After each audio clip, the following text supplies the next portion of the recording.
Hi అండి అందరికీ. Non veg తినే వాళ్ళు చికెన్ అంటే ఇష్టపడిన వాళ్ళు ఎవరైనా ఉంటారా?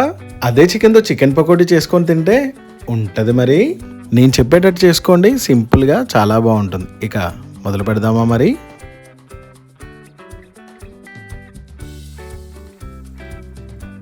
హాఫ్ కేజీ చికెన్ని చిన్న ముక్కలుగా కోసుకొని వాటిని నీటిలో కడిగి పక్కన పెట్టుకోవాలి. చికెన్ పకోడీకి కావాల్సిన మసాలాలు: ముందుగా ginger garlic paste, cornflour, garam masala, chicken masala, salt, chilli powder వేసుకొని మసాలాలు ముక్కలకు పట్టే విధంగా కలుపుకోవాలి.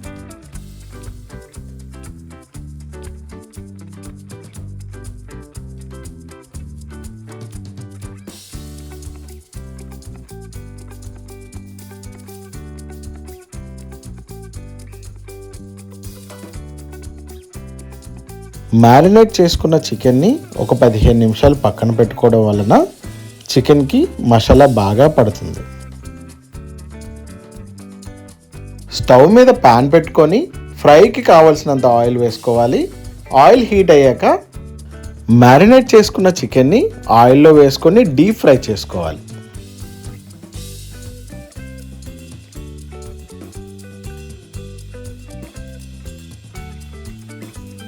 ముక్కలు ఒకదానికి ఒకటి అంటుకోకుండా నెమ్మదిగా కలుపుకోవాలి.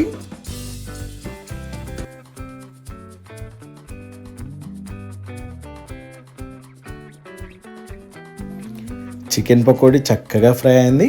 ఫ్రై అయినటువంటి చికెన్ పకోడీని ఒక ప్లేట్లో తీసుకొని పైన కొత్తిమీర వేసుకుంటే మనకు కావలసినటువంటి చికెన్ పకోడీ రెడీ.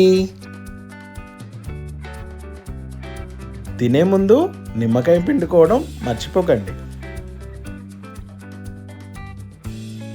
మరిన్ని ఫుడ్ వీడియోస్ కోసం మా ఛానల్ని ఫాలో చేయండి.